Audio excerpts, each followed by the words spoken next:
Olá, o Fora de Quadra conversou com a levantadora Fabiola, que está de volta ao Brasil e vai defender o vôlei Nestlé. Nessa entrevista, ela fala da experiência na Rio 2016, um pouquinho de como que foi jogar o voleibol internacional, o corte lá em 2012 e, claro, o que ela gosta de fazer quando está fora de quadra. Assistam porque ficou bem bacana e eu espero que vocês gostem.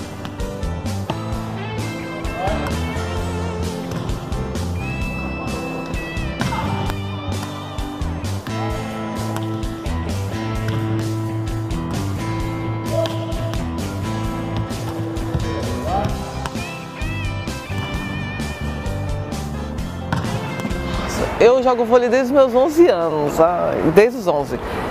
Meu irmão jogava vôlei, ele era a minha inspiração e eu ia com ele para os treinos e ele era tudo assim, eu queria ser igual ao meu irmão. Ele não chegou a ser profissional, então, mas ele me levava para a quadra e eu acompanhava, então eu comecei em casa, depois a gente foi para a rua, então a gente treinava na rua, na quadra da escola, na rua perto da escola, então o meu início no vôlei foi assim, jogando como a gente fala aqui, né, nosso linguajar, jogando pelada na rua e assim começou o amor pelo voleibol.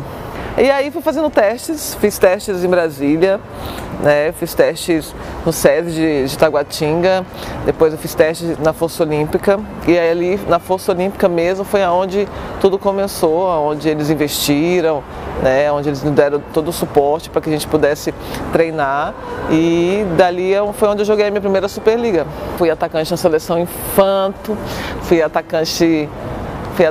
titular na seleção infanto, passando, ponteiro passador. E aí eu fui jogar uma Superliga, joguei a Superliga de ponta pela Força Olímpica e o Bernardo assistiu, né, jogamos contra, e ele me fez esse desafio de virar levantadora. Ele disse que a Fernanda Venturini tinha passado pelo mesmo processo e que eu era uma jogadora alta, precisava de levantadora alta no Brasil, eu tinha um toque bom e se eu queria esse desafio, eu aceitei, fui para Curitiba a primeira vez que saí de casa para jogar com ele e foi onde tudo começou. Ele investiu, me treinou durante um ano. E aí logo em seguida eu fui para o Minas, fui reserva da Fofão durante 2 temporadas com o Rizola, que deu continuidade.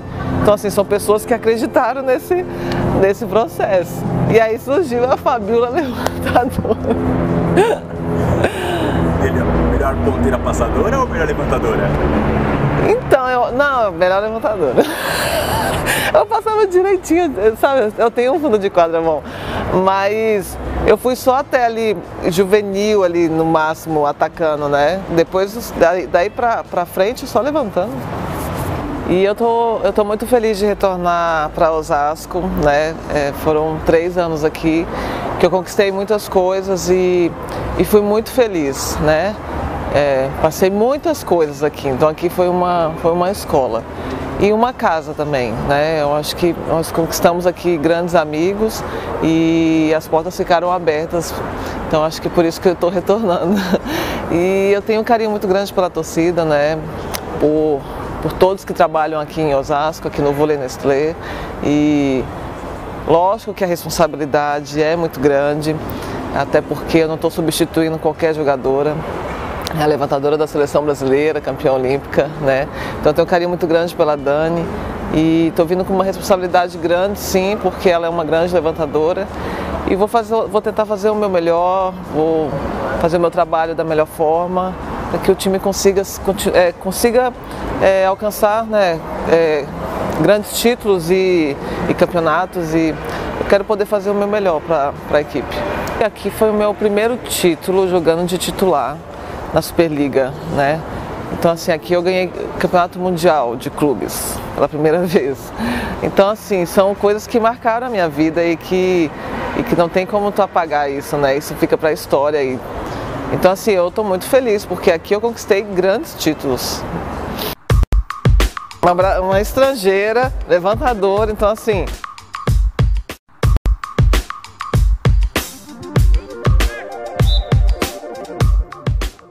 A experiência da Rússia foi única, assim, você sair do Brasil a primeira vez e encarar uma Rússia, não foi fácil, foi super difícil. A adaptação, né, ao clima, a adaptação à língua, a adaptação ao estilo de jogo, ao campeonato que é muito forte, as viagens que são assim exageradas. Então tudo isso foi tudo muito diferente. Então assim, de primeira foi bem difícil o início, mas como eu não fui sozinha, fui com a Fernanda Garay, então isso ajudou. Aí eu também fui com a minha filha, né? Fui com a babá. Então assim, isso já ajudou que eu não fiquei sozinha. Logo depois meu marido ia de vez em quando, né? Ele ia pra lá, ficava comigo, isso já amenizava. A família da Fernanda também foi, já amenizava. Então assim, a distância do Brasil foi muito difícil, sabe? O que acontece? Eu tinha a mesma impressão que nós brasileiros temos da Rússia, um lugar muito frio, as pessoas são super frias e eu achava que isso ia ser a minha dificuldade maior, como lidar com essas jogadoras tão frias, né, jogadora que não vibra, mas não é assim. Realmente, por exemplo, nos jogos tinha torcida, a torcida gosta, no time que eu jogava a torcida gostava muito. Então assim, as meninas, elas vêm com você, né? Se você é alegre, elas vão vir com você e você passa essa alegria. A gente que é brasileira, a gente consegue passar isso para elas. Então elas nos receberam muito bem, foi muito bem recebida pela equipe, pela comissão técnica. Lógico que nem todo mundo falava inglês, então assim, mas a gente se comunicava na linguagem dentro da quadra, a gente conseguia se comunicar. Então foi um time que eu fui muito bem recebida, acho que para mim foi assim, maravilhoso ter participado do campeonato, foi maravilhoso porque eu também conquistei alguns títulos lá que eu não tinha. Então assim, foi assim, muito diferente de tudo que eu já vivi na minha vida, mas muito gratificante.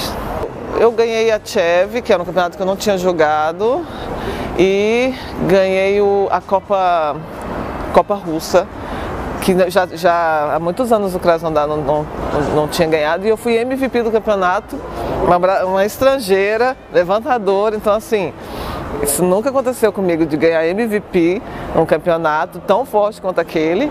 Então assim, foi coisas que marcaram, que para mim foram muito bons.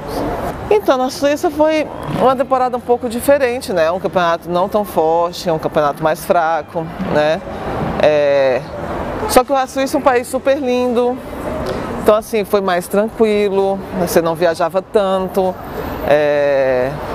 assim, totalmente diferente da Rússia, que passava horas dentro de avião, dentro de aeroporto, fuso horário totalmente diferente. Na Suíça não, a gente viajava de ônibus, então não ficava longe de casa, então assim, foi mais fácil, né? Joguei uma Champions League, o time não foi como a gente esperava, né? Eu queria que chegasse um pouquinho mais, mas assim, foi muito gratificante porque eu já trabalhei com um monte de jogadora, uma de um país, outra de outro, então assim, estilos de jogos totalmente diferentes, você tem que juntar tudo isso para fazer um time. Então assim, isso também foi um desafio, mas foi legal, foi bacana. Eu estava com muita saudade de casa, eu já estava 3 temporadas fora e essa saudade de jogar no Brasil, de treinar, sabe, de suar, porque aqui a gente trabalha muito e eu sinto muita falta disso.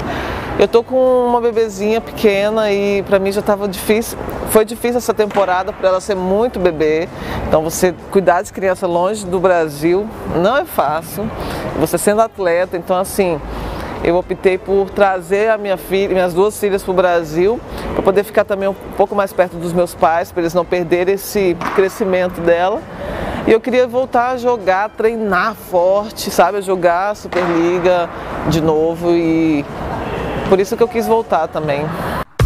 Ou eu ficava sofrendo porque eu tinha sido cortada, ou eu dava a volta por cima e seguia minha vida.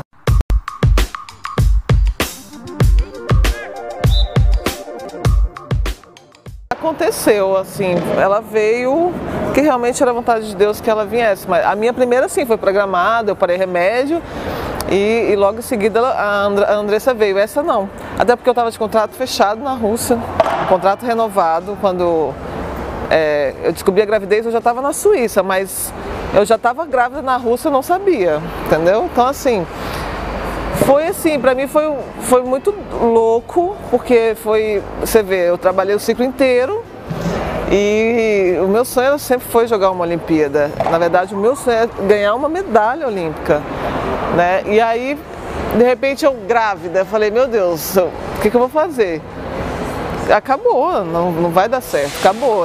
Agora, olhe lá o próximo, olhe lá, porque a gente não sabe o que pode acontecer.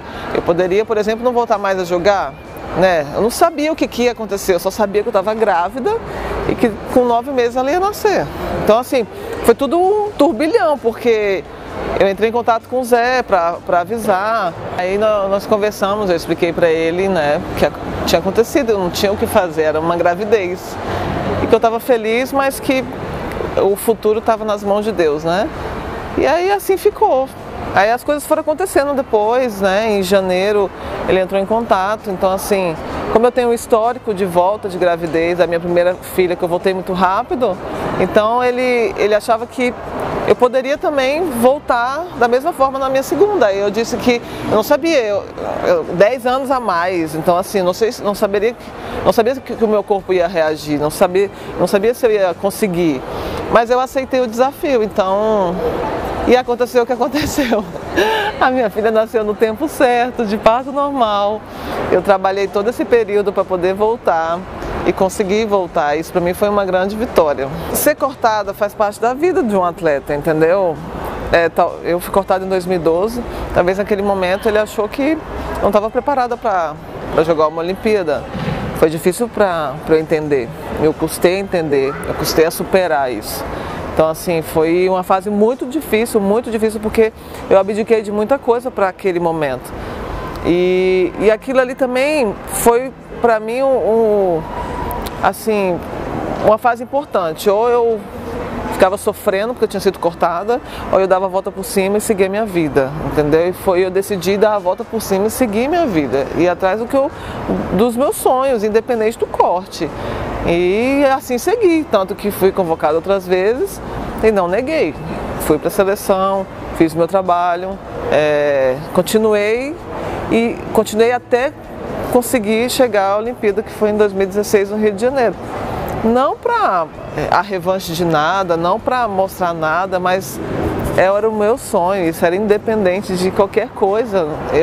A minha vida ela é muito clara, é muito simples, eu gosto das coisas muito justas. Eu não faço nada para mostrar nada para ninguém, eu faço porque eu amo, porque é o meu trabalho, entendeu? Porque eu tenho que me superar dia após dia, isso faz parte do meu trabalho.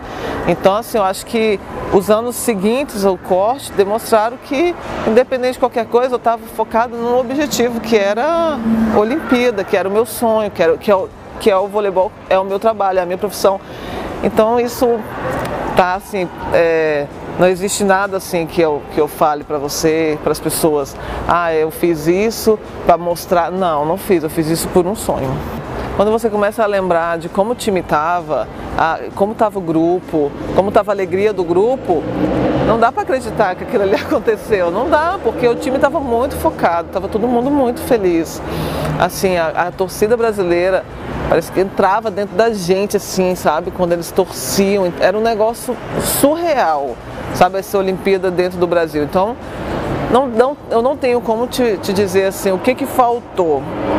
Faltou alguma coisa sim, até porque elas foram melhores nessa parte final, entendeu? Elas se superaram, então assim, nós erramos onde não poderia errar naquele momento e infelizmente num campeonato tão curto é crucial e não deu, assim, então eu não sei te dizer assim o que foi realmente que aconteceu, porque o time estava muito focado.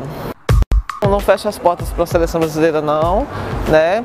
Isso vai depender também do meu desempenho, se eu estiver bem fisicamente, se eu estiver jogando direitinho.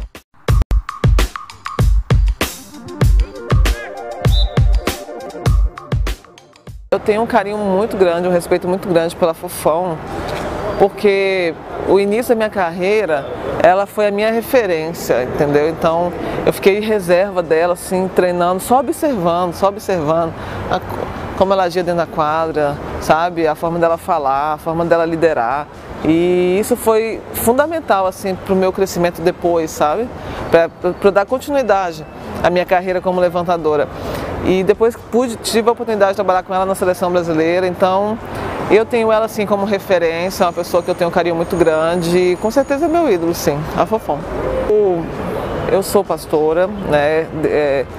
eu tenho essa responsabilidade hoje da minha vida, né? Mas é de passar para as pessoas o que Deus fez na minha vida e se eu cheguei a algum lugar foi porque Deus me ajudou em todos os momentos e tem me dado força para superar os momentos difíceis da minha vida. E eu tenho muita fé em Deus e eu tento passar isso para as pessoas, assim, independente de ser pastor ou qualquer coisa, de onde eu estiver, falar de Jesus. E eu acho que Ele entrou na minha vida, Ele me salvou, Ele mudou a minha história e tem muita gente que está aí no fundo do poço, que acha que tudo acabou, e eu digo que não, que ainda existe uma solução. Eu tento fazer isso no meu dia a dia, fora da quadra. Eu procuro levar a palavra de Deus aonde Deus me dá a oportunidade, com muito amor e carinho. Cuidar das minhas meninas. Aí eu vou no mercado, vou fazer compra, aí eu vou organizar a minha casa, assim, quando tem alguma coisa, né, pra fazer. E aí, é assim, a minha vida é com a minha família. Então, assim, se eu tô fora da quadra, eu tô com meu marido, tô com as minhas filhas, tô fazendo alguma coisa com eles. Não tem outra coisa que não seja isso. Eu não sou muito vaidosa, oh meu Deus do céu. A minha filha é muito mais vaidosa do que eu. Assim, uma base não pode faltar, né? Justamente tinha que ter colocado hoje. Mas assim, eu não sou muito vaidosa, eu sou bem... Logo que eu ponho uma maquiagem para jogar, mas sou mais tranquila, assim. Então, eu acho que é muito válido, entendeu? A gente precisa dessa renovação, sim. O voleibol brasileiro precisa de jogadoras novas, que elas possam, né, jogar campeonatos internacionais, para que elas tenham essa experiência e isso é só jogando. Então eu acho que é válido, elas estão no caminho. Isso faz parte de toda a renovação, todo início é difícil, mas eu acho que elas estão no caminho, elas estão muito bem. Futuramente, sim, eu não fecho as portas para a seleção brasileira, não, né? Isso vai depender também do meu desempenho, se eu estiver bem fisicamente, se eu estiver jogando direitinho, né? Pode ser que surja uma convocação futuramente. No momento eu estou focada na minha recuperação, estou voltando de cirurgia. Então, assim, eu estou focada nisso, concentrada para que eu recupere o mais rápido possível. Não, acho que eles até reclamam um pouquinho, sabe? Não sou muito ligada com rede social, não. Mas, do ano passado para cá, como é que fala? Me inscrevi no Instagram, né? Abri uma conta e eu tô tendo essa proximidade melhor com eles. Eu acho que hoje está mais fácil, eles sabem um pouquinho da minha vida. Eu coloco um pouquinho da minha rotina no vôlei, coloco um pouco da minha rotina fora da quadra. E isso tem me aproximado um pouco mais. Mas eu não sou muito de rede social. Mas eu tenho um carinho muito grande, assim, eu procuro aonde eu estou, que seja aqui na quadra, sempre abraçar, sempre dar um abraço, um beijo, assim. Então, assim, eu faço isso aonde eu encontro um fã, eu tento dar atenção. Se você não fosse jogadora de vôlei, o que você seria? Mãe. Com certeza. Se eu não fosse jogadora de vôlei, eu ia ser como a minha mãe. Eu ia cuidar dos meus filhos, da minha casa, porque eu amo fazer isso. Bom, pessoal, terminamos mais uma entrevista, dessa vez com a Fabíola. Eu espero que vocês tenham gostado. Não deixe de curtir a gente nas redes sociais, tanto Facebook como Instagram. E claro, se você quiser e puder, se inscreva no nosso canal. Até a próxima. Tchau.